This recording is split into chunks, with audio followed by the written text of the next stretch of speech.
తాకట్లో ఉన్న మీ బంగారానికి one and only solution prime gold hub మాత్రమే. కాంటాక్ట్ 8499938881.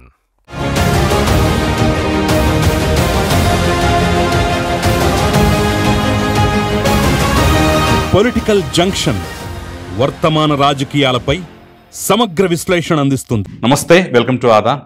నమస్తే అంకమరావు గారు. నమస్తే కిషోర్. అంకమరావు గారు, ఈరోజు మన డిస్కషన్ ముఖ్యమైన అంశాలు. ఈరోజు తెల్లవారుతూనే ఉదయాన్నే అందరూ కప్పు కాఫీ తాగుతూ తమ రోజును ప్రారంభిస్తూ సరదాగా వార్తలు ఏమొస్తాయో చూద్దామని టీవీ పెట్టగానే వెంటనే బ్రేకింగ్ అండ్ షేకింగ్ న్యూస్. లెక్కర స్కామ్లో A40గా ఉన్నటువంటి వ్యక్తి ఇచ్చిన వాంగ్మూలం ఆధారంగా హైదరాబాదులో కీలకమైన ప్రాంతంలో ఒక ఫామ్ హౌస్లో 11 కోట్ల రూపాయలు, లెక్కర్ స్కామ్ 12 పెట్టెల్లో దాచినటువంటి 11 కోట్ల రూపాయలని తెల్లవారుతూ ఉండగానే పట్టుకొని ప్రపంచానికి చూపించి ఇది వీళ్ళ చరిత్ర అని చెప్పేసి. అఫ్కోర్స్ 11 కోట్లు అంటే పీనట్స్. వాళ్ళు చేసినటువంటి 1000 కోట్ల రూపాయల దందాలు పోల్చుకుంటే 11 కోట్లు చాలా చాలా తక్కువ అనమాట. అంటే ఇక్కడ మనం ఆలోచించాల్సింది ఏంటంటే, చంద్రబాబు నాయుడు స్కిల్ డెవలప్మెంట్లో అన్ని కోట్లు తినేశాడు, ఇన్ని కోట్లు తినేశాడు అన్న దాని మీద కనీసం ₹1 కూడా మనీ ట్రయల్ చూపించలేదు. ఇప్పుడు ఛార్జ్షీట్ దశలోనే ఆల్రెడీ 60 కోట్లు సీజ్ చేశారు. మళ్ళీ తాజాగా 11 కోట్లు పట్టుకున్నారు. ఇదిగో ఈ డబ్బే ఆ డబ్బని క్లియర్గా చూపిస్తున్నా కానీ ఇంకా అసలు లెక్కరే లేదు, స్కామే లేదు అని చెప్పేసి మాట్లాడుతున్న వాళ్ళని ఎలా చూడాలి, ఎలా అర్థం చేసుకోవాలి, వాళ్ళ కామెంట్స్ అనేది కూడా వివరంగా మాట్లాడే ప్రయత్నం అయితే మనం చేద్దాం. సో ఆ కీలక అంశం తర్వాత మరొకటి ఏంటంటే, జగన్మోహన్ రెడ్డి ఒక యాప్ పెడతాడట. యాప్లో ఎవరైతే వైసీపీ కార్యకర్తలు ఉన్నారో వాళ్ళు ఏమైనా ఇబ్బందులు పడితే, బాధపడితే అధికారుల ద్వారా కానీ పోలీసుల ద్వారా కానీ వాళ్ళ పేర్లు పెట్టండి, ఒక బటన్ నొక్కండి, వీలుంటే మీ దగ్గర ఉంటే సాక్ష్యాల ఆధారాలు కూడా అందుట్లో పెట్టండి, ఒక బటన్ నొక్కండి, మన లైబ్రరీలోకి వచ్చి చేరతాయి. వచ్చి చేరిన తర్వాత కూడా మనం ఏం చెయ్యం. మళ్ళీ నెక్స్ట్ మనం అధికారంలోకి వచ్చి నేను సీఎం అయిన తర్వాత అప్పుడు ఇవన్నీ బయటికి తీసి పాపం చట్ట ప్రకారమే ఉంటున్నాడు, చట్ట ప్రకారం చర్యలు తీసుకుంటా అంటున్నాడు. సేమ్ ఇదే డైలాగు నారా లోకేష్ మాట్లాడి ఈడ యాప్ అంటున్నాడు, అక్కడ బుక్ అంటున్నాడు, నేను పుస్తకంలో రాసుకున్నాను అని ఆయన అంటుంటే మేము యాప్లో మెన్షన్ చేయండి అని చెప్పేసి ఆయన అంటున్నాడు. మరి దాని మీద రెడ్ బుక్ రాజ్యాంగం అని చెప్పేసి డే 1 నుంచి పదే ఏడుస్తున్నటువంటి వీళ్ళు మరి అదే పని వీళ్ళు చేస్తామంటున్నారు కదా. మరి ఇది ఎలా సమర్థించుకుంటారు? ఆయన చట్ట ప్రకారం అంటున్నాడు, వీళ్ళు చట్ట ప్రకారం అంటున్నారు. అక్కడ పుస్తకంలో రాశాను అంటున్నాడు, ఇక్కడ యాప్లో మెన్షన్ చేయండి అంటున్నాడు. రెండింటికి పెద్ద తేడా లేదు. మరి అలాంటప్పుడు దాని మీద ఏడ్చేవాళ్ళు, నిత్యం ఏడ్చేవాళ్ళు దీన్ని ఎలా సమర్థిస్తారనేది మనం మాట్లాడే ప్రయత్నం అయితే చేద్దాం. ఇక 3, ఈరోజు ఒక ఆసక్తికరమైనటువంటి అంశం.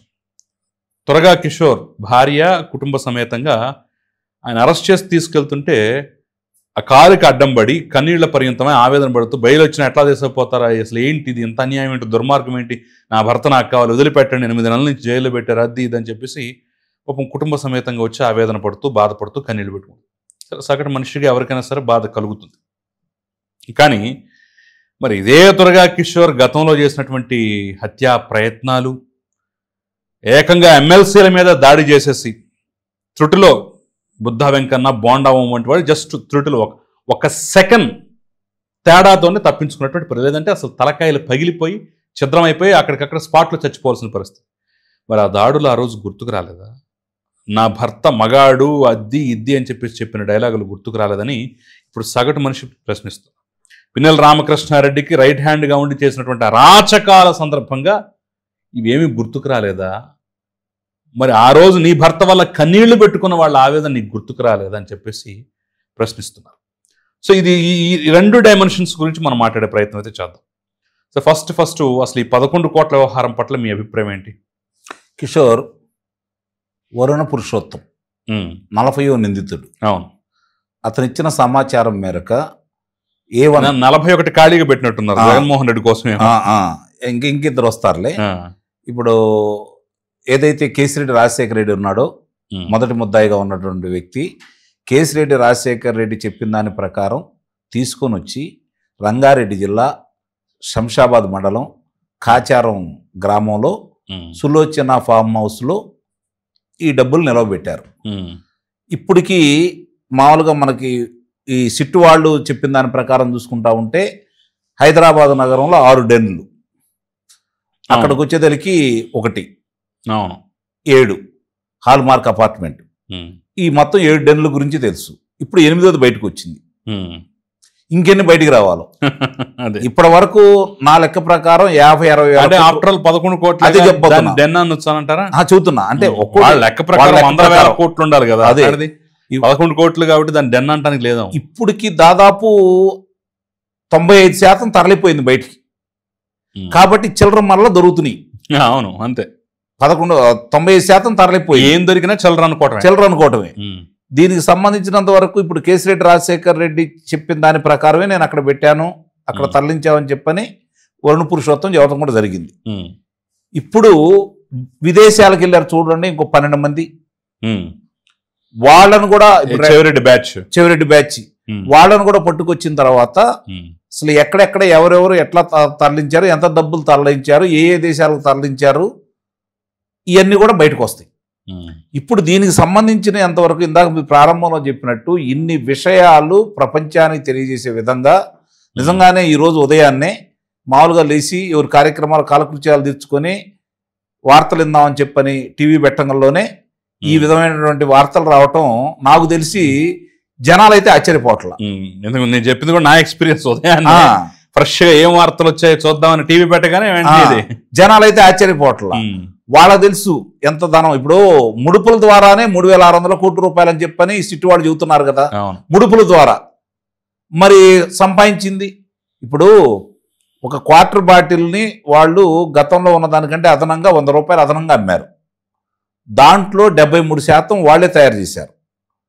వాళ్ళే తయారు చేసిన దాన్ని లెక్కలు చూపించకుండా 653 మద్యం దుకాణాల్లో ₹1 కూడా ప్రభుత్వానికి లెక్కలు చూపించకుండా అక్కడ ఎంత అమ్మాము ఎంత వచ్చిందనేది చెప్పకుండా 650 మద్యం దుకాణాలను వాళ్ళే నడిపారు.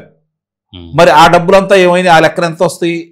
నేను గతంలో చెప్తున్నట్టు తక్కువగా 25,000 కోట్ల రూపాయల నుంచి 60,000 కోట్ల రూపాయలు దాల్తుంది. అది లెక్కలో అందనై. మరి మిగిలిన ఇప్పుడు వాళ్ళు చెప్పిన దాని ప్రకారం వేరే వాడు ఇచ్చిన ముడుపులనే కదా మనకి అర్థమవుతా ఉంది ఇక్కడ. అంటే ఇట్లాంటివి ఎంత చేరినాయి, ఎన్ని బయటకు రావాలి? ఇప్పుడు 40వ ముద్దాయి అతను చెబుతున్నాడు. మరి మిగిలిన వాళ్ళు జగన్ రెడ్డి దగ్గరికి ఎంత చేరినాయి? వాసుదేవరెడ్డి చెప్పిన దాని ప్రకారమే కదా ఇప్పుడు ఈ డొంకంతా కదిలింది. నిజంగా చూసుకుంటా ఉంటే కిషోర్, విచారణ సంస్థలు చాలా వేగవంతంగా అన్ని విషయాలు బయటపెట్టినైతే నేను అనుకుంటున్నాను. విచారణ అయితే పూర్తయిపోయింది. విచారణ వాడు చేయటానికి మొత్తం పూర్తయిపోయింది. దోషుల్ని అదుపులో తీసుకొని న్యాయస్థానంలో శిక్షలు వేయటం మాత్రమే మిగిలింది. అంతిమంగా లబ్ధిదారుడి దగ్గరికి కూడా ఎంత చేరింది, ఏ ఏ దేశాలకు వెళ్ళింది, దాన్ని ఎవరు పంపించింది, ఎవరు రవాణా చేసింది, అన్ని విషయాలు కూడా వాళ్ళు పొందుపరిచారు. రేపు 20 రోజుల్లో దాన్ని న్యాయస్థానం ముందు పెడతామన్నారు. కాబట్టి దాంట్లో ఆ నివేదికలో సంపూర్ణంగా దాంట్లో పొందుపరిచి మాత్రమే న్యాయస్థానం ముందు పెడతారని అయితే నేను చాలా స్పష్టంగా చెప్పగలను. ఎందుకంటే ఎవరెవరు దీంట్లో పాత్రదారులు, సూత్రధారులు, విషయాలన్నీ ఇప్పుడు వాళ్ళ దగ్గర ఉన్నాయి.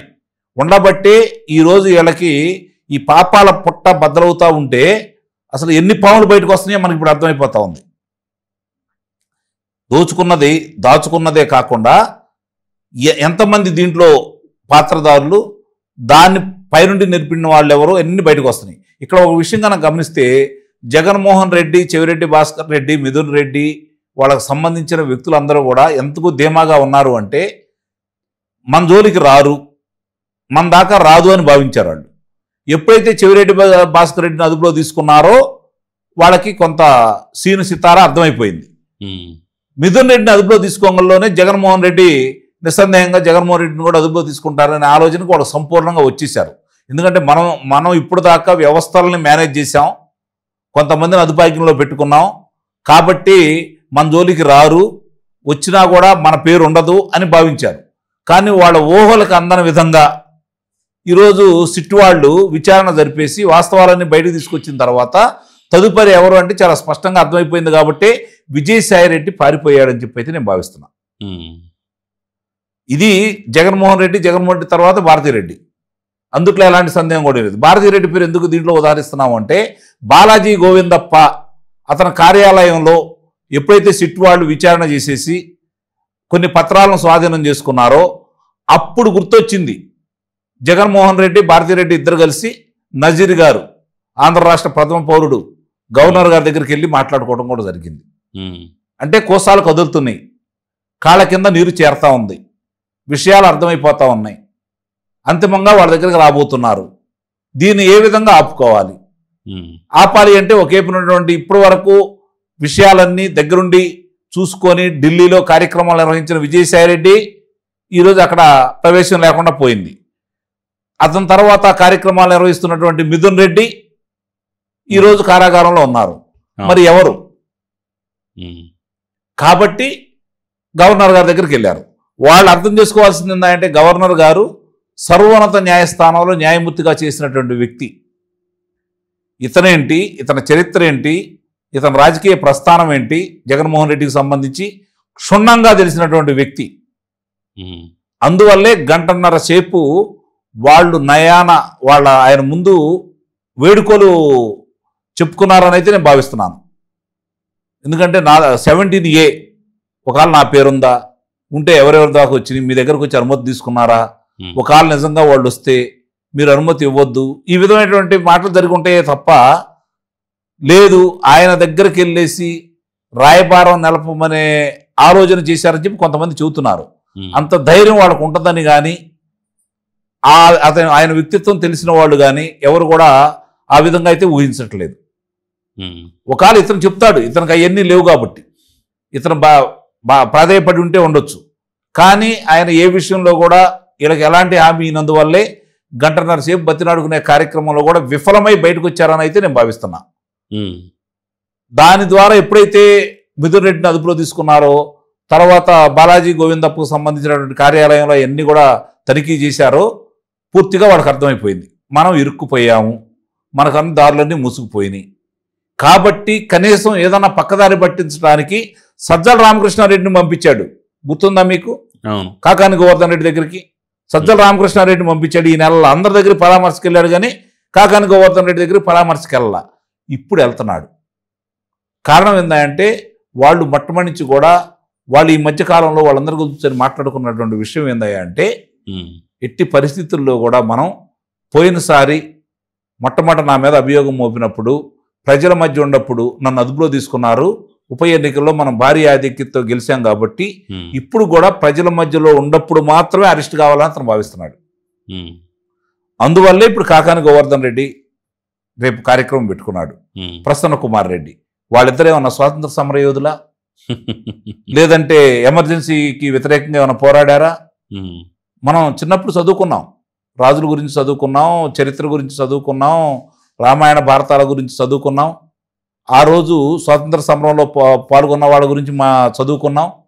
వాడు తర్వాత స్వాతంత్రం వచ్చిన తర్వాత ఉన్నత పదవుల్లో అధిష్ఠించి వాళ్ళు ప్రజలకు ఎలాంటి సేవ చేశారో చదువుకున్నాం.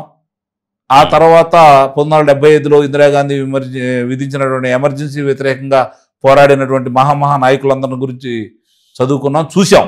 చదువుకోవడం కాకుండా చూసాం.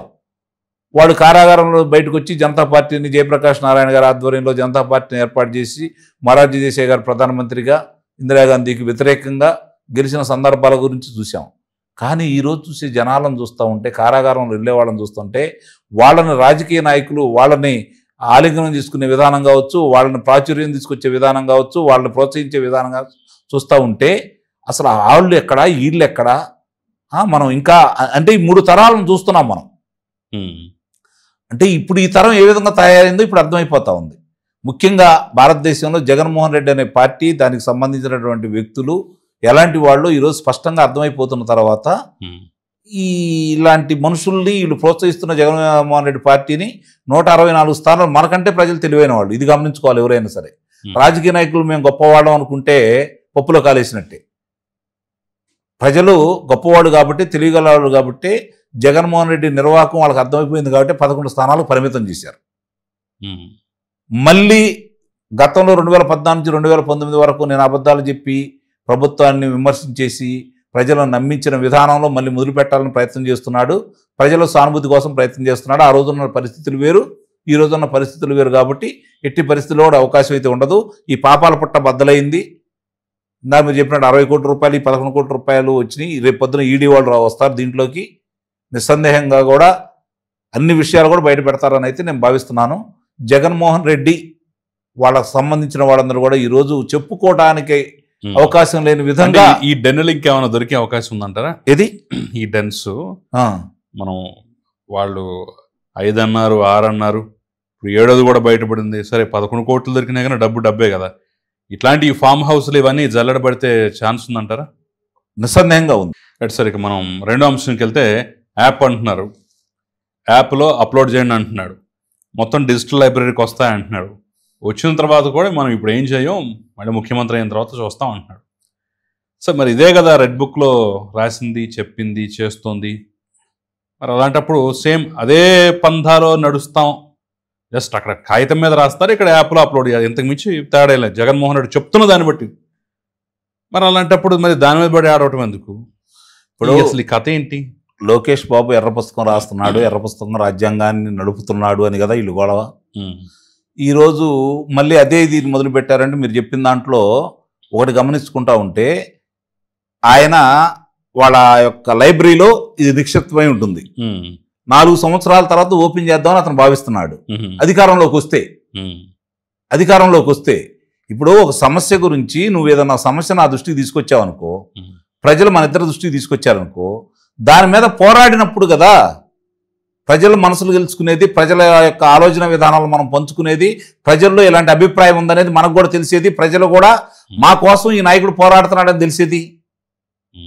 ఓ రకంగా మంచిదే నా ఉద్దేశం ప్రకారం. ఇప్పుడు అతను అనుకున్న విధానం ఎందుకంటే నిక్షిప్తమై ఉంటుంది. ప్రజా సమస్యల గురించి అతను ఎటు మాట్లాడదు. ప్రజా సమస్యలు కాదు, ఇక్కడ ప్రజా సమస్యలు కాదు.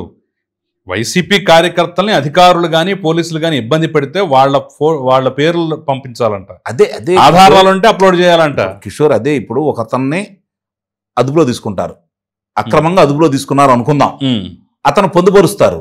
మరి ఇది ఏం చేస్తాడు? లేదు ఒక భూ వివాదాలు ఉంటాయి, లేకపోతే వేరే వివాదాలు ఉంటాయి, అతనికి వేరే సమస్యలు ఉంటాయి, లేదంటే రేషన్ కార్డు రాదు, లేదంటే ఆరోగ్యశ్రీ రాదు, లేదంటే పథకాలకు అర్హుడైనా కూడా తొలగిచ్చారనుకుందాం. అతను దాని గురించి పొందుపరిచినప్పుడు దాని గురించి మాట్లాడితే కదా. మాట్లాడకుండా నువ్వు భద్రపరిస్తే ఉపయోగం ఏముంటుంది? మళ్ళీ అధికారంలోకి వస్తావా నమ్మకమా? అప్పుడు చెప్పావుగా ఇంకొక 20 సంవత్సరాలు మేము అధికారంలో ఉంటాం, లేదా 30 సంవత్సరాలు మేము అధికారంలో ఉంటామని. ఎందుకు రాలేదు? అంటే నీ పరిపాలన ఏంటో చూశారు కదా జనాలు, అందువల్లే కదా తీర్పిచ్చింది. 11 స్థానాలు పరిమితం చేసింది అందుకే కదా. ఇప్పుడు కూడా నువ్వు ప్రజా సమస్యలు మాకు చెప్పండి, మేము పోరాడతాము, మీ తరపున ఉంటాము, మేము పోరాడతాం. ఇప్పుడు లోకేష్ బాబు గారు రాసినా దాంట్లో వాళ్ళని పొందుపరిచినా వాళ్ళ సమస్యల గురించి పోరాడాడే లేదు. అంతకుముందు నుంచి మొట్టమొదట గళమెత్తింది, పోరాట పందా ఎన్నుకుందా లోకేష్ బాబు గారే కదా. నువ్వు మరి పోరాడాలి కదా. నువ్వు పోరాడకుండా ఏం చేస్తావు? దేనికోసం పెట్టుకుంటావు? అది యాప్ ఓపెన్ చేసేసి దాంట్లో తీసుకొచ్చేసి దాన్ని డౌన్లోడ్ చేసుకొని పొందుపరిచి ఇవన్నీ చేసి ఏం చేయాలి? దీన్ని ఎవరికి ఉపయోగం? అంటే నీ కార్యకర్తలు పక్కదారి చూడకుండా నీ కోసం ఉండాలని చెప్పి నువ్వు భావిస్తున్నావు. నిస్సందేహంగా ఉండేవాళ్ళు ఉంటారు. ఎందుకంటే ఈ రోజు కూడా అతను ఎమ్మట జనం వస్తున్నారు అంటే ఇంకా అదే భ్రమలో ఉండాలి. ఆ భ్రమ నుంచి బయటికి రాలా. అతను బయటికి రాలేదు, వాళ్ళ మనుషులు ఇంకా చాలామంది వాళ్ళు బయటికి రాలేదు. సహజంగా అధికారం వచ్చిన తర్వాత 2 విషయాలు వస్తాయి కిషోర్. ఇక్కడ అధికారం వచ్చిన తర్వాత మా వల్లే అధికారం వచ్చిందని భావిస్తారు. నీ బొట్టాడో నా బొట్టాడో చేస్తే పెడచెవిని పెడతారు. ఓ రకమైనటువంటి అహంకారం అనేది వాళ్ళకు వస్తుంది, సహజమే అది. కానీ దాన్ని దాటి ప్రజలు మమ్మల్ని గెలిపించారు, ప్రజా అవసరాలు ఏముండయి, ప్రజా సమస్యలు ఏముండయి, మా పరిపాలన ఏ విధంగా ఉంది, అధికారులు ఎలా పనిచేస్తున్నారు, దాని గురించి విశ్లేషణ చేసుకుంటే వాళ్ళు చిరకాలం అధికారంలో ఉండొచ్చు, లేదంటే ప్రజల మనసులో ఉండొచ్చు. కొన్ని విషయాలు ఇప్పుడు స్థానిక శాసనసభ్యుడు తప్పు చేయొచ్చు, కానీ దాని ప్రభావం పార్టీ మీద పడుతుంది. పార్టీ తప్పు చేయొచ్చు, దాని ప్రభావం స్థానిక శాసనసభ్యుడి మీద పడుతుంది, కానీ తక్కువ శాతం. గమనించుకోండి, పార్టీ తప్పులు చేస్తే స్థానిక శాసనసభ్యుడు కనుక మంచి మార్గంలో ఉంటే నిస్సందేహంగా అతనికి ఉపయోగం జరిగిద్ది కాదు. ఇప్పుడు ఈ యాప్లు ఈ గొడవల్లో పడి అమ్మో ఎందుకులే జగన్మోహన్ రెడ్డి బ్యాచ్ తోటి అని చెప్పేసి అధికారులు ఏమైనా వెనక్కి తగ్గే అవకాశం ఉందా? రెట్టింపు ఉత్సాహంగా చేస్తారు. ఎందుకంటే గమనించుకోవాల్సిన కొంతమంది అధికారులు అనుకూలంగా చేసి కింద సిబ్బందిని, పోలీసు సిబ్బందిని వాళ్ళు ఎంత ఇబ్బంది పెట్టారో, ఇప్పుడు వాళ్ళు ఎలాంటి ఎదుర్కొంటున్నారో, దానివల్ల వాళ్ళ పర్యవసానాలు ఏంటో ఈరోజు అనుభవిస్తుంది వీళ్ళు కదా. పై అధికారులు చేసేదానికి కొంతమంది అధికారులు, ఇప్పుడు పిఎస్ఆర్ ఆంజనేయులు కావచ్చు, విశాల గున్ని కావచ్చు, కాంతిరాణి రాణా కావచ్చు, విజయానంద్ కావచ్చు, లేదంటే సంజయ్ కావచ్చు, సునీల్ కావచ్చు, వాళ్ళ వరకు గుర్తించారు. వాళ్ళ మీద చర్యలు తీసుకునే క్రమంలో ఈరోజు ముందుకెళ్తున్నారు. కొంతమంది పోలీసు అధికారులు అత్యుత్సాహంతో చేశారు కదా, వాళ్ళు ఎవరి చేత చేయించారు? వాళ్ళైతే లాఠీ పట్టుకుని చేయలేదుగా, వాళ్ళైతే చేయలేదు కదా. ఈ సిబ్బందితో చేయించింది, ఇబ్బందులు ఎదుర్కొంటుంది వాళ్లే కదా. ఈరోజు చాలా మంది, ఇప్పుడు మొన్న ఎన్నికల సందర్భంగా పల్నాడు ప్రాంతంలో ఉన్నటువంటి ఎస్పీ గారి మీద ఆ రోజు ఎన్నికల సంఘానికి ఫిర్యాదు చేసినందువల్ల చర్యలు తీసుకున్నారు కదా. ఈరోజు అతను తప్పు లేదని తేలిపోయింది కదా. అతనితో పాటు అతను ఎమ్మటంలో ఉన్నటువంటి సిఐలను కావచ్చు, డిఎస్పీలను కావచ్చు తప్పుబట్టారు కదా. ఈరోజు అతను తప్పు లేదని తేలిన తర్వాత ఇప్పుడు అతను కాకినాడలో విధి నిర్వహణలో ఉన్నాడు కదా. అలా కాకుండా ఏదైతే అధికారులతో అంటగాగారో వాళ్ళకి తప్పు లేకపోయినా అధికారి మాట విన్నందుకు కదా వాళ్ళకి శిక్షలు పడింది. ఇప్పుడు వాళ్ళందరూ వీళ్ళకి ఎట్లా సహకరిస్తారు? బదులు తీర్చుకుంటారు కదా. వాళ్ళ బలిపసులు చేసినందుకు వాళ్ళ చేతిలో అధికారం ఉన్నప్పుడు దాన్ని వినియోగిస్తారు కదా. రేపు పొద్దున ఇప్పుడు జరుగుతున్న పరిణామాలు, అతను మాట్లాడిన ప్రతి మాటకి, ఈ విధంగా చేసే కార్యక్రమాలకి అధికారులు వీళ్ళ వల్లే కదా మా ఇబ్బందులు పడింది. మాకు వారాంతం సెలవులకు రావాల్సినటువంటి నిధులు కూడా ఇవ్వలేదు కదా వాళ్ళకి. మరి ఇవన్నీ కూడా వాళ్ళు లెక్కేసుకుంటారు కదా, వాళ్ళ జరిగిన అవమానాలు గుర్తుపెట్టుకుంటారు కదా. మరి అవన్నిటికీ ఈరోజు బదులు తెచ్చుకోరా వాళ్ళు? అవకాశం వీళ్ళైతే కల్పిస్తున్నారు కదా. వాళ్ళు తప్పులు చేశారు, వీళ్ళు తప్పులు చేయకుండా తప్పులు చేయనాల మీద దౌర్జన్యం చేయించారు. తప్పులు చేయనాలు ఇళ్ల మీదకి వెళ్ళి అర్ధరాత్రి పూట తీసుకొని రావడానికి ప్రయత్నం చేయించారు, తీసుకొని వచ్చారు. దానికి కారకులు వీళ్ళే కదా. మరి ఈరోజు ఆ తప్పులు చేసిన వాళ్ళని, ఏ తప్పు చేయని వాళ్ళ మీదే వాళ్ళని ప్రయోగించినప్పుడు, వాళ్ళు విజయవంతంగా చేసుకొచ్చినప్పుడు, ఇన్ని తప్పులు చేసిన మీ మీద వీళ్ళు ఏ విధంగా ప్రవర్తిస్తారో ఒకసారి ఆలోచించు. ఈ యాప్ల వల్ల ఎవరికి ఉపయోగం ఏంటి? దాని యొక్క ఆలోచన విధానం, సమస్య 4 సంవత్సరాలతో నువ్వు పరిష్కరించేది. ఈ 4 సంవత్సరాల్లో నువ్వు ఎన్నిసార్లు లోనికి వెళ్తావు, ఎన్నిసార్లు బయటకు వస్తావు, నువ్వు చెప్పగలవా? నిస్సందేహంగా మెడ మీద కత్తి ఏలాడుతూ ఉంది కదా. నాకు తెలిసి నేను చెప్తున్నాను, ఒక్కసారి జగన్మోహన్ రెడ్డిని అదుపులో తీసుకుంటే 10 సంవత్సరాలు బయటికి రాడు. రాసి పెట్టుకోండి మీరు కావాలంటే. 10 సంవత్సరాలు బయటికి రాలేడు. ఎందుకంటే అతను చేసినటువంటి నేరాలు, నేరస్తులకు అతను ప్రోత్సహించిన విధానం, ఆంధ్ర రాష్ట్రంలో 2019 నుంచి 2024 వరకు ఎలాంటి దోపిడీ జరిగినా, ఎలాంటి కార్యక్రమాలు జరిగినా, ఎలాంటి కుంభకోణాలు జరిగినా, లేకపోతే ఏ వ్యక్తుల మీద కక్ష సాధింపు చర్యలో భాగంగా, అంటే శాసనసభ్యుడు స్థాయి పై వాళ్ళ మీద కక్ష సాధింపు చర్యలో భాగంగా పట్టాభి లాంటి వాడిని కూడా ఇబ్బంది పెట్టారు కదా. వీళ్ళ మీద చర్యలు తీసుకోవడానికి జగన్మోహన్ రెడ్డి అనుమతి లేకుండా, జగన్మోహన్ రెడ్డి ప్రోత్సాహం లేకుండా ఒక్క కార్యక్రమం జరిగిందే మీరు చెప్పండి, ఒక్క కార్యక్రమం. మరి వాటన్నిటికీ అట్టున్నారు, పెట్టమన్నారు కదా. మరి ఇటు అధికారంలోకి వచ్చినారు, చూస్తా ఎందుకు కూర్చుంటారు? కాకపోతే నువ్వు చేసిన విధానంలో చేయట్లే. వీళ్ళు గమనించుకోండి, నువ్వు చేసిన విధానంలో చేయట్లేదు. చట్టబద్ధంగా, న్యాయబద్ధంగా, ధర్మబద్ధంగా వెళ్ళాలని వీళ్ళు ప్రయత్నం చేస్తున్నారు కాబట్టి ఇంకా జగన్మోహన్ రెడ్డి బయట ఉన్నాడు. జగన్మోహన్ రెడ్డి మనుషులు బయట ఉన్నారు. సో ఇక ఫైనల్గా మాట్లాడదాం. ఈరోజు మీరు కూడా చూసే ఉంటారు ఆ వీడియో. దుర్గా కిషోర్ సతీమణి వేరే కేసులు అరెస్ట్ చేసి తీసుకెళ్తుంటే అడ్డంబడి మరి కొంత ఆవేదన కనిపిస్తోంది, బాధ కనిపిస్తోంది. మహిళ కాబట్టి స్త్రీ హృదయం అర్థం చేసుకోవాలి. అట్ ద సేమ్ టైం అదే దుర్గా కిషోర్ మీద వరుసపెట్టి కేసులు వేస్తున్నారని చెప్పి సుప్రీంకోర్టుకి వెళ్ళినా కానీ సుప్రీంకోర్టు నిర్ద్వంద్వంగా తోసిపుచ్చింది. అవును. దాంతోపాటుగా అనేక హత్యాయత్న ఆరోపణల్లో నిందితుడు. మన కళ్ళ ముందు మనం చూసాం కదా. అవును. మాచర్లు వెళ్తే అక్కడ దౌర్జన్యాలు, దుర్మార్గాలు, వాటన్నింటి వెనక ఇతను ఉన్నాడని చెప్పేసి, ఎన్నికల ముందు ఎన్నికల తర్వాత ఏ దౌర్జన్యం జరిగిన ఇతను ఉన్నాడని చెప్పేసి అసలు ఎమ్మెల్సీలను పట్టుకొని చంపబోయాడు కదా.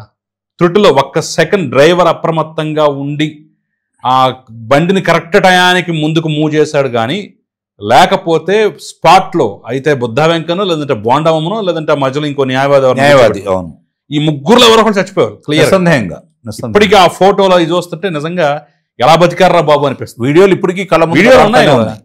మరి ఇలా పట్టుకొని అతను ఈ విధంగా ఇట్లా నెట్టిన విధానం కావచ్చు, అవన్నీ కూడా కళ్ళ ముందు కనపడతానే ఉన్నాయి కదా. మరి ఇలాంటి అరాచక శక్తిని కుటుంబం కన్నీళ్లు చూసి వదిలిపెట్టాలా, లేదంటే చట్టం తన ప్రకారం తను వెళ్ళిపోవాలా? నాకు కిషోర్ మాచర్ల నియోజకవర్గంతో చాలా అనుబంధం ఉంది. నేను చాలాసార్లు పర్యటన చేయడం కూడా జరిగింది అక్కడ జరిగే అరాచకాలు, ఘోరాలు 2004 నుంచి నాకు క్షుణ్ణంగా తెలుసు. అంతకుముందు చెప్పుకునేవాళ్ళు కానీ అక్కడ తెలుగుదేశం పార్టీ గెలుస్తూ ఉంది, కాంగ్రెస్ పార్టీ గెలుస్తూ ఉంది, అట్లా వస్తూ ఉన్నారు. 2004 నుంచి ఆ నియోజకవర్గంలో ఏం జరిగిందో కూడా నాకు తెలుసు. ఆ నియోజకవర్గం పల్నాటి ప్రాంతంలో ఏ విధంగా స్వతంత్రం రాకముందు నుంచి స్వతంత్రం వచ్చిన తర్వాత తెలుగుదేశం ప్రభుత్వం అధికారంలో వచ్చేంత వరకు ఆ పల్నాటి ప్రాంతంలో ఏం జరిగిందో చాలా వరకు తెలుసు నాకు. ఈ రోజుకి చాలామంది అంటే వాళ్ళు ఏమైపోయారో ఈ రోజు కూడా తెలియదు. పల్నాటి ప్రాంతంలో ఈ రోజుకి కూడా తెలియదు. వాళ్ళు బ్రతికుండారా, చచ్చిపోయారా, ఏమైపోయారో కూడా తెలియదు. అలాంటి దౌర్జన్యకాండ, అలాంటి నియంత్రణలాగా సాగింది పల్నాటి ప్రాంతం. ఆ ప్రాంతంలో ఒక భాగం సింహభాగం లాంటిది ఈరోజు మాచర్ల. ఆ మాచర్ల పట్టణంలో ఇతను మున్సిపల్ చైర్మన్.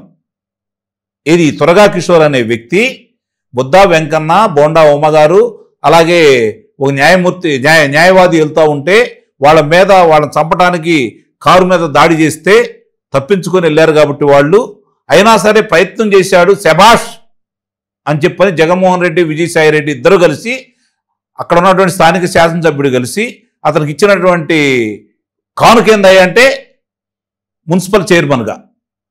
పోలీసులు ఆ రోజు కనీసం ఆ దాడిని ఏ విధంగా చిత్రీకరించారు, ఏ నిబంధనలతో అతను పెట్టారు, అతన్ని తీసుకొచ్చేసి ఏ విధంగా స్వాగత సత్కారాలు చేశారు, ఇవన్నీ ప్రజలు మర్చిపోలేదు.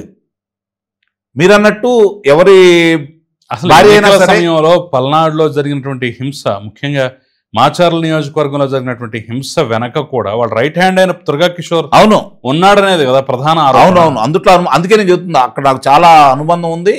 చాలాసార్లు నేను పర్యటన చేశాను, చాలా విషయాలు నా దగ్గర ఉన్నాయి. ఇప్పుడు ఆ రోజు నంబూరు శేషగిరిరావు గారు పాపం మొన్న చనిపోయాడు, హార్ట్ అటాక్ తోటి చనిపోయాడు. అతను ఈవీఎంలు శాసనసభ్యుడు పాల్గొట్టబోతుంటే అడ్డుపడినందుకు పాల్వాయి గేట్లో బయటకు వచ్చి, వాళ్ళు బయటకు వచ్చిన తర్వాత అతన్ని ఏ విధంగా కొట్టారో, ఆసుపత్రి పాలయ్యాడో మనందరికీ తెలుసు. ఆసుపత్రి కూడా వెళ్ళలేదు, భయపడిపోయారు వాళ్ళు. మరి అక్కడ జరిగిన దౌర్జన్యాలు ఒకటి కాదు, రెండు కాదు. ఈరోజు ఎప్పుడూ లేని విధంగా ఘోరాతి ఘోరంగా ఎందుకు ఓడిపోయాడు, అక్కడ ఉన్నటువంటి పిల్లలు రామకృష్ణారెడ్డి, వాళ్ళ తమ్ముడు వెంకటరామరెడ్డి, వాళ్ళకి ముఖ్య అనుచరుడిగా ఉన్నటువంటి త్వరగా కిషోరు, వీళ్ళు చేసిన విషయాలన్నీ కూడా ఇప్పుడు ఒక్కోటి బయటకు వస్తాం. ఇంతవరకు తమ్ముడు వెంకటరామరెడ్డి ఎక్కడ ఉన్నాడో కూడా తెలియదు కదా, శాసనసభ్యుడు అవుతుంది. మరి అతను 2009లో గెలిచాడు, మళ్ళీ ఉప ఎన్నికల్లో గెలిచాడు, 2014లో గెలిచాడు, 2019లో గెలిచాడు. 4 సార్లు శాసనసభ్యుడిగా గెలిచినటువంటి వ్యక్తి తమ్ముడు, శాసనసభ్యుడిగా గెలిచినటువంటి వ్యక్తి మాచర్ను వదిలిపెట్టి పారిపోయి ఎక్కడో తలదాచుకున్నారు. న్యాయస్థానం వెలుసుబడిచ్చిందాకా పిన్నెల్లి రామకృష్ణారెడ్డి బయటికి రాలేదు కదా, తమ్ముడు ఇప్పటి వరకు బయటికి రాలేదు కదా. వీళ్ళు వీరులు సూరులు. వీళ్ళ గురించి చరిత్రల గురించి చెప్పుకోవాలి. మాచర్ల నియోజకవర్గంలో గురించి అక్కడ ఒక గ్రామంలోకి వెళ్ళి, తెలుగుదేశానికి పట్టున్న గ్రామంలోకి వెళ్ళి ఎలాంటి కార్యక్రమం బెదరగొట్టడానికి ఎలాంటి కార్యక్రమాలు చేశారో కూడా నాకు తెలుసు. అలాగే వాళ్ళని ప్రశ్నించిన వాళ్ళు కావచ్చు, వాళ్ళకు వ్యతిరేకంగా ఉన్నవాళ్ళు కావచ్చు. అసలు మాచర్ల నియోజకవర్గంలో తెలుగుదేశానికి బలమైన గ్రామాలు ఉన్న చోట కూడా పంచాయతీ ఎన్నికల్లో పోటీ చేయటానికి వీలు లేని విధంగా వాళ్ళు చేసినటువంటి కార్యక్రమాలు జనాలు మర్చిపోయారనుకుంటే ఎలా? అక్కడ పొంగనూరు కావచ్చు, ఇక్కడ మాచర్ల నియోజకవర్గం కావచ్చు, అన్ని ఏకగ్రీవాలనే. అంటే మొత్తం ఎలమటి ఉంటే ఇప్పుడు 40,000 పైచిలుకు ఓట్లతో ఎందుకు ఓడిపోయాడు అతను? అంటే ఉగ్గబట్టుకొని ఉండారు జనాలు. ఎన్నాలని సహిస్తారు, ఎన్నాలని భరిస్తారు, ఎన్నాలని ఆ బాధలను అనుభవిస్తారు. మొన్న 2024లో వాళ్ళకి అవకాశం వచ్చింది కాబట్టి వాళ్ళ మనసులో ఉన్న భావం ఏంటో బయటకు వ్యక్తం చేశారు. 4 సార్లు ఎమ్మెల్యేగా గెలిచి అధికార పార్టీలో ఉండి నువ్వు ఓడిపోయావంటే ఏ శాసనసభ్యుడైనా సరే, ఏ పార్టీ శాసనసభ్యుడైనా సరే అంతకంటే పలికి మళ్ళీ ఇంకెవడన్నా ఉంటాడా? ప్రభుత్వం అధికారంలో నువ్వు గెలిచిన పార్టీ అధికారంలో ఉన్న తర్వాత ప్రజలకు మేలు చేస్తే వాళ్ళు ఇలాంటి శిక్షలు వేస్తారా? ఇలాంటి తీర్పిస్తారా? అంటే నువ్వు ఎంత అరాచకం చేసి ఉంటావు అక్కడ. ఈ త్వరగా కిషోర్కు సంబంధించి ఈరోజు సుప్రీం న్యాయస్థానం తిరస్కరించింది అతని యొక్క అప్పీల్ని. తిరస్కరించిన తర్వాత ఈరోజు అదుపులో తీసుకోబోతుంటే భార్య అడ్డం పడతా ఉంది. మీరన్నట్టు మానవతా దృక్పథంతో ఏ భార్యకైనా భర్త మంచాళ్ళని కనపడతాడు.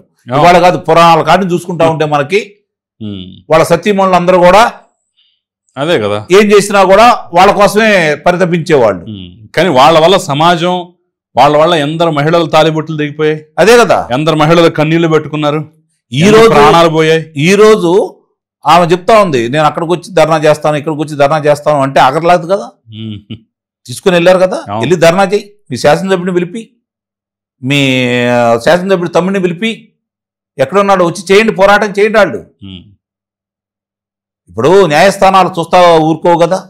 తప్పు జరిగితే నిజంగా పోలీసులు అక్రమంగా నిర్బంధిస్తే న్యాయస్థానాలు ఎందుకు వదిలేస్తాయి? అసలు పోలింగ్ అయిపోయిన నెక్స్ట్ డే వేరే ఊరికి వెళ్ళి ఊరు మొత్తాన్ని అవును నాశనం చేసి వదిలేశారు. అవును, అదే చెప్పేది. వీళ్ళు ఇట్లా చేసి ఇంత దౌర్జన్యం చేసి పల్నాడు ప్రాంతంలో ఒకనాడు పల్నాడు ప్రాంతం గురించి గొప్పగా చెప్పుకునేవాళ్ళు. కృష్ణానది పరివాహక ప్రాంతం, అది సస్యశ్యామలం కావాల్సిన నియోజకవర్గం. అది ఇలాంటి అంటే దౌర్జన్య కాండనే ఆ రోజు కొనసాగించినందువల్లే ఈరోజు అది వెనకబడిన ప్రాంతంగా ఉంది. దాన్ని మళ్ళీ మార్చాలని ప్రయత్నం తెలుగుదేశం ప్రభుత్వం గతంలో చేసింది, సఫలీకృతమైంది. ఈరోజు శాసనసభ్యుడైనటువంటి వ్యక్తిని ఆ రోజు తెలుగుదేశం ప్రభుత్వంలో ఉండగా కూడా పిన్నెల్లి బ్రహ్మారెడ్డి గారు ఆ రోజు అధికారంలో ఉన్నప్పుడు కూడా వాళ్ళ తల్లి శాసనసభ్యురాలు ఉన్నప్పుడు కూడా అతన్ని ఇబ్బంది పెట్టిన సందర్భాలు ఉన్నాయి. మళ్ళీ ఈరోజు అతను శాసనసభ్యుడు కావడానికి 8 సంవత్సరాలు పట్టింది. ఇక్కడ ప్రతి వాళ్ళు కూడా ఇందాక నేను చెప్పినట్టు గమనించుకోవాల్సింది ఏంటంటే, ఒకసారి శాసనసభ్యుడు అయ్యి వాళ్ళ పార్టీ అధికారంలోకి వచ్చిన తర్వాత నేను నా అంతటా నేను రాజకీయాలు వద్దు అనుకునేదాకా శాసనసభ్యుడిగా గెలవాలనుకునే మార్గాలు చాలా ఉంటాయి. దాన్ని ప్రజలు కూడా ఆమోదిస్తారు. ప్రజలకు మేలు చేసి, ప్రజా సమస్యల గురించి స్పందించి, ప్రభుత్వం ద్వారా నిధులు తీసుకుని వచ్చేసి ఆ నియోజకవర్గాలు కనుక బాగు చేసుకుంటే ఎవరు ప్రజలు మర్చిపోరు. ప్రజలను ఎప్పుడు వాళ్ళు కృతజ్ఞతగానే ఉంటారు. మేలు చేసిన వాళ్ళకి, కీడు చేసిన వాళ్ళకి వాళ్ళు శాపంగానే ఉంటారు. ఆ విషయంలో ఇప్పటికైనా సరే త్వరగా కిషోర్ సత్యమణికి మనంగా చెప్పాల్సిందంటూ ఏమి లేదు. ఎందుకంటే అతనితో పాటు 8 సంవత్సరాలు సహచర్యం చేసిన వ్యక్తికి అతను ఎలాంటి వాడో, అతను ఎలాంటి కార్యక్రమాలు చేశాడో తెలియదైతే కాదు. కాకపోతే ఏంటంటే ఆవేదన అనేది ఎవరికైనా ఉంటుంది. ఎందుకంటే వాళ్ళకు గొప్పగా భావించవచ్చు, నా భర్త ఫలానాలను చంపయ్యాడు, నా భర్త వీరుడు సూర్యుడు ఇంత చేశాడు అని చెప్పని గర్వంగానే ఉంటే ఉండొచ్చు. మరి ఆ గర్వం ఇక్కడ కూడా మెయింటైన్ చేయాలి కదా. ఆ గర్వం ఏ విధంగా ఉండాలి? నా భర్త అమాయకుడు, నా భర్త ఏమీ తప్పు చేయలేదు, తీసుకెళ్ళండి, ఎలా తీసుకురావాలో నాకు తెలుసు అన్నట్టయితే ఇంకా గొప్పగా ఉండేది ఆమె.